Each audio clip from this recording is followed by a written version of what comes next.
What's up, guys? It's Dana Byer. Today I want to cover 4x4 method, and we've already went through several iterations of solving this, and I want to point out that it is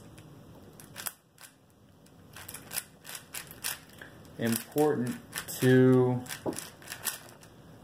make sure that you are, as you're doing this, that you're not going to mess up the order or overthink certain sub-steps, and you're executing it efficiently and you don't want to have too much delay or pauses. Everything should be intuitive and flow very well together, and hopefully I can help illustrate that in this example solve. So I do last 6 edges. I'm going to transition to that. I'm going to actually choose to do a back of green, and because I noticed that I can easily build that. Now granted, the orange and blue were good, but I just chose to go with chose to stay with this orientation, and just gonna finish up that orange, which already had 3, added the 4th one in from the back, and restored with an M. And so next, what I'm going to look for, I look around and I notice a couple things such that I don't have a good relationship here, and also I don't have a good relationship with relatively of the pair. I'd consider this a bad relationship, and I would consider this a bad relationship because they are on the same slice and right adjacent to each other. Now, that if they're opposite and on the same slice, that's good. Or if they are interchangeable by a U2, that's good. But if they're interchangeable by an L, L prime, R, R prime, on a small slice, that's not good. So what I want to wind up doing, I'm going to double check for other opportunities, and I see a good case here of the pairing up this pair. So because I know I can't pair this one up, and I know that I also need to flip this one, what I can perhaps do is influence how these cases come about. So we're in this position, we've done the next 2 centers, and I see that I can pair my red blue edge pairs, and I want to try and flip this at the same time, because I know that my orange blue is on the back. We're just gonna leave that be. So watch of how I'm choosing to do my moves, my setups. I'm going to choose to do a U prime, so that way now on the L slice I can do an L prime pairing up my red blue. I'm going to do another U prime, offsetting the solved pair, and then doing the L to restore my next 2 centers that I've already built. So now this is actually flipped, because before the piece was here and it was a bad relationship. Now it's in a good relationship, so I'm going to do a U2. And the next thing is that I know that when I do this, I'm going to wind up doing a we'll do a R, U2, R prime, pairing up that yellow, what was the red yellow pair.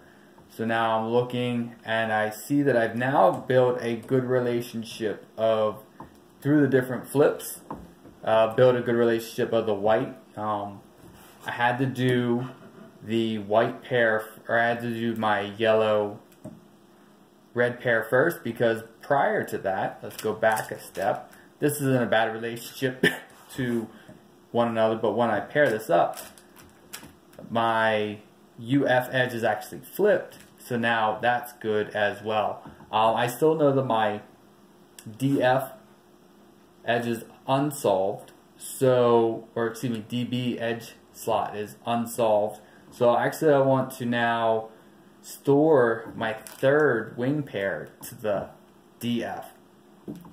I could pair up at the UB with L prime U2 L, but instead I'm going to choose to store down to the DF with R U2 R prime. So now I'm looking at the cases and the relationships of the QBs with relationship to that DB slot. I notice that this is a bad relationship because they're adjacent and they're adjacent to each other on the R slice. Now I look, these two are actually interchangeable by a B2. So what I want to do now is, so as opposed to doing my arrowhead case from here, I'm going to wind up doing an M, U, M prime. But I want to do it in the right direction so that way I wind up with a good soon case. So I'm going to actually do my U move, line them up. I see they're good. I recognize that relationship. So I do M, U prime, M prime. So now I wind up actually taking the flip pair. Let's go back a step. So when I do my M, this brings them up to the U layer. The next thing is that I do my U prime, M prime, which preserves that relationship. And so now I've got 3 unsolved edge pairs in the U layer, 2 solved at the DF and DB, and 1 solved pair up in the U layer. I'm going to bring that solved pair to the UL slot. I look, I've got my matching pieces at the UF and the UB on parallel slices of L and R, which is great. And I look and I see a matching pair of green, red. Relative to this corner, they have this common point of this URB corner, and they're both 1 piece away. So I'm going to do a soon starting with wide R, connecting my orange-blue pair, and because it was only 1 piece off, I do a U-turn. I do a single turn rather than a double turn. R prime, U, R, U2, R prime. Cool. So now everything's done.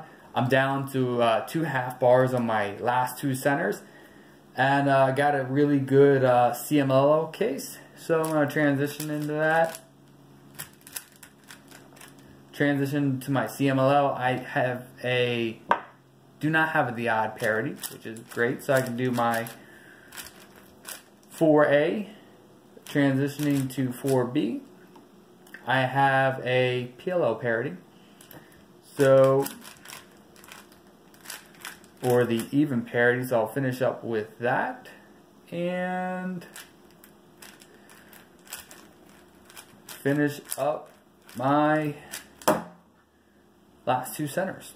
It was pretty easy with them being half bars. I did a cube rotation, and then D, M prime, U2, M, D prime, M, U2, M, and so I think I had like 1 AUF rotation to line them up, and then I set that up and restored it. So yeah, that's pretty much it. So once again, let's go with that, and we're gonna do it